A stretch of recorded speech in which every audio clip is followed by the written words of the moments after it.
त्या भारतीय जनता पक्ष आणि अजित पवार गट असे त्या संयुक्त उमेदवार असतील. अशा वेळेला त्यांनी जरी चर्चा केली असली माननीय उद्धव साहेबांशी, तरी उद्धव ठाकरे साहेब निर्णय घेतील. अद्याप कोणताही निर्णय घेतलेला नाही. पण अशी माहिती समोर येते की बारामती पोटनिवडणुकीला उद्धव ठाकरेंनी सुनेत्र पवार यांच्याशी चर्चा केली आणि त्यांना पाठिंबा दिला अशी देखील माहिती समोर. असं माननीय उद्धव साहेबांनी कुठे जाहीरपणे स्पष्टपणे आपली भूमिका व्यक्त केली असं मला तरी दिसत नाही. भाजपच्या नेत्यांनी आभार मानून उद्धव ठाकरे पाठिंबा दिला. कधी दिला? काल प्रवीण दरेकरांनी सुद्धा नाही, कधी दिला? मी तर ऐकलं नाही. काल ते आमच्या बरोबर होते पक्षप्रमुख, पक्षाचे बरेच नेते तिथे उपस्थित होते. चर्चा झाली पक्षात. उद्धव साहेबांनी या संदर्भात नक्कीच चर्चा केली सगळ्यांशी. पण या क्षणी अजूनही अधिकृतपणे शिवसेना पक्षप्रमुखांनी कोणताही निर्णय आणि निकाल दिलेला नाही. असं आहे की अजित पवार महाविकास आघाडी सुधारायला आहे, बरेच वर्ष काँग्रेस सुधारायला आहे. आता काँग्रेसने किंवा महाविकास आघाडीने उमेदवार देणं मला व्यक्तिगत काय वाटतं, दिला पाहिजे नाही? का देऊ नये? निवडणूक आहे. भारतीय जनता पक्षाच्या संदर्भात महाविकास आघाडीची एक भूमिका आहे. पण तरी सुद्धा अजित पवारांसारखं नेतृत्व ज्या पद्धतीनं काळानं हिरावून दिलं, त्याच्यामुळे एक सहानुभूती आहे, एक आदर आहे, रिस्पेक्ट आहे, एक सन्मान आहे. एवढा पुरता विषय आहे. पण निवडणुका लढायच्याच नाही, बिनविरोधच झाल्या पाहिजे, हा अट्टहास हा चुकीचा आहे. यशवंतराव चव्हाणांना सुद्धा निवडणुकांना सामोरं जावं लागलं होतं, लक्षात घ्या. त्याच्यामुळे निवडणुका तुम्ही इतर सगळ्या निवडणुका लढता ना, भाजपवाले त्यासाठी मतं फोडता, आमदार फोडता, खासदार फोडता. एक मोठा वर्ग असतो निवडणूक काळामध्ये मतदारांचा, ज्याला सरकारला मतदान करायचं नसतं. त्यांनी काय करायचं? जे सरकार विरुद्ध आहे, शेतकरी, कष्टकरी, जो चिडलेला आहे, संतप्त आहे, त्यांच्यावरती बिनविरोध निवडणुका, त्यांच्यावरती अन्याय आहे. त्यांना त्यांचं मत व्यक्त करण्यापासून रोखणं आहे. तरीही या दोन्ही निवडणुकांसंदर्भात महाविकास आघाडीमध्ये चर्चा सुरू आहे, चर्चा होत राहील आणि निर्णय घेतला जाईल. महाविकास आघाडी एक संघ आहे आणि राहील. सर, तुम्ही आता राहुरीबाबत म्हटलात की तुमच्याकडे 3 इच्छुक उमेदवार तुम्ही लढण्याच्या तयारीत आहात.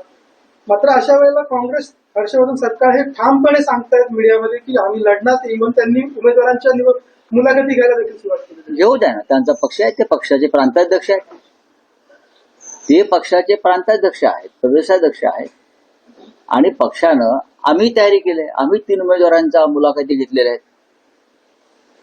प्रत्येकानं कधी कोणावर निवडणूक लढण्याची वेळ येईल राजकारणामध्ये, युद्धासारखं असतं, तेव्हा तयार असलं पाहिजे. कोणाला जबाबदारी पडेल निवडणूक लढण्याची सांगता येत नाही. आम्ही स्वतः आमच्या उमेदवारांशी चर्चा केलेली आहे. आमच्याकडे 3 उमेदवारांशी आम्ही चर्चा केलेली आहे. हर्षवर्धन सपकाळजी जर त्यांचे उमेदवार ठरवून ठेवत असतील तर ही चांगली गोष्ट आहे. आणि राष्ट्रवादी काँग्रेस सुद्धा त्यांच्या उमेदवारासंदर्भात चर्चा करते आणि 3 पक्ष मिळून आम्ही निर्णय घेऊ. आमचा निर्णय पक्षप्रमुख घेतील. संसदेमध्ये एक विधेयक मंजूर झालेलं आहे. आंध्राची राजधानी ही अमरावतीच राहील असं मंजूर झालेलं आहे.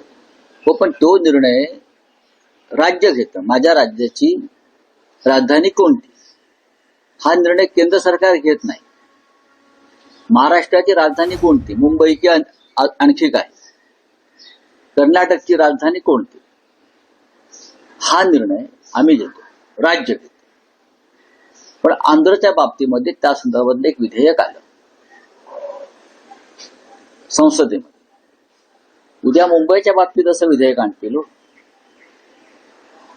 काही वेडवाकड करण्यासाठी, किंवा इतर राज्यांच्या बाबतीत येतील, म्हणून सगळ्या राज्यांनी सावध असायला पाहिजे. अपमानाचा विषय ताजा असतानाच जैन मुनींनी आता छत्रपती शिवाजी महाराजांची तुलना नितेशानंबरोबर केली. मनोज जरांगे पाटलांनी त्यांना उत्तर दिलंय ते योग्य आहे. तर बारामतीबाबत अजूनही निर्णय झालेला नाही असं राऊत म्हणतात. मात्र ती निवडणूक बिनविरोध करण्यासाठी राष्ट्रवादी काँग्रेस मात्र अतिशय जोराचे प्रयत्न करते. कारण प्रफुल्ल पटेल आज काँग्रेस हायकमांडला फोन करणार आहेत असं कळतंय. बारामतीमध्ये उमेदवार देऊ नका, निवडणूक बिनविरोध करा अशी मागणी राष्ट्रवादीकडनं केली जाणार आहे. कालही काँग्रेस हायकमांड सोबत संपर्क साधण्याचा प्रयत्न करण्यात आला होता, मात्र काल संपर्क झाला नाहीये. आज पुन्हा एकदा प्रयत्न केले जाणार आहेत. त्यामुळे उमेदवार न देण्याची एकीकडे काँग्रेसकडे ते मागणी करणार आहेत, दुसरीकडे आपण बघितलं तर संजय राऊत अजूनही म्हणतायत की याबाबतची आम्ही कुठलीही अधिकृत घोषणा केलेली नाहीये, महाविकास आघाडी एकसंध आहे. या वक्तव्यातनं ते नेमकं काय सुचवू इच्छितात हे बघणं अत्यंत महत्त्वाचं ठरणार आहे.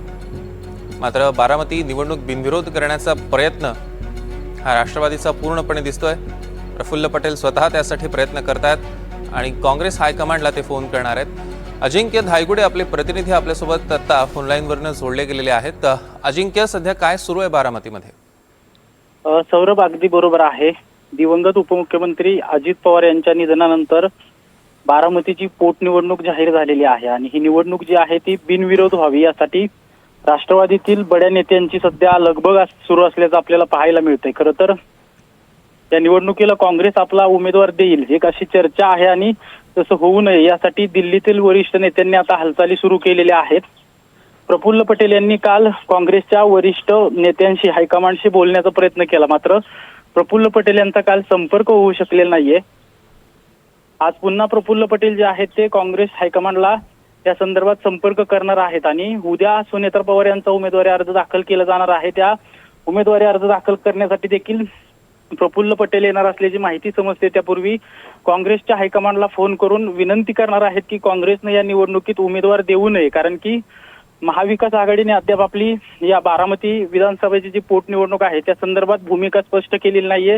यापूर्वी हर्षवर्धन सपकाळ यांनी सांगितलं होतं की जर शरद पवार ही निवडणूक लढवणार नसतील तर काँग्रेस ही निवडणूक लढवेल. त्यामुळे काँग्रेसकडून उमेदवार दिला जाण्याची जी एक शक्यता आहे त्या शक्यतेमुळे प्रफुल्ल पटेल जे आहेत ते दिल्लीतील काँग्रेसच्या वरिष्ठ नेत्यांशी बोलतायत, तर राज्यातील जे नेते आहेत ते राज्यातील नेत्यांशी संपर्क करत असल्याचं आपल्याला समजतंय. खरं तर सुनेत्रा पवार यांनी काल उद्धव ठाकरे यांना देखील संपर्क केल्याची माहिती आहे आणि ही निवडणूक बिनविरोध व्हावी यासाठी राष्ट्रवादीच्या नेत्यांची सध्या हालचाली सुरू आहेत. खरं तर अपक्ष जवळपास 16-17 उमेदवारांनी या निवडणुकीसाठी अर्ज देखील दाखल केलेले आहेत, मात्र कुठल्याही पक्षाने सुनेत्रा पवार यांच्या विरोधात उमेदवार देऊ नये, विशेषतः महाविकास आघाडीतील कोणत्याही पक्षाने विरोधात उमेदवार देऊ नये निश्चितच, आणि त्यासाठी सुद्धा प्रयत्न सुरू आहेत. आजचा दिवस अत्यंत महत्त्वाचा ठरणार आहे. ज्या ज्या काही घडामोडी घडतील त्याचे अपडेट्स आम्ही तुमच्याकडनं घेऊ. अजिंक्य, तुर्तास धन्यवाद. दरम्यान ह्यावर आता तटकरेंनी सुद्धा प्रतिक्रिया दिली आहे, बघूया ते काय म्हणतात.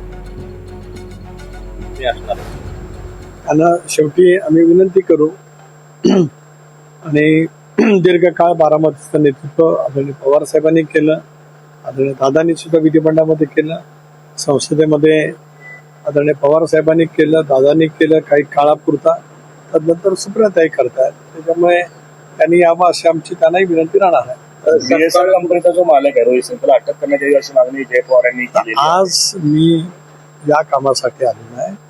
जी जय पवारांची मागणी आहे तीच राष्ट्रवादी काँग्रेस पक्षाची मागणी आहे. तपास शीघ्र गतीने व्हावा.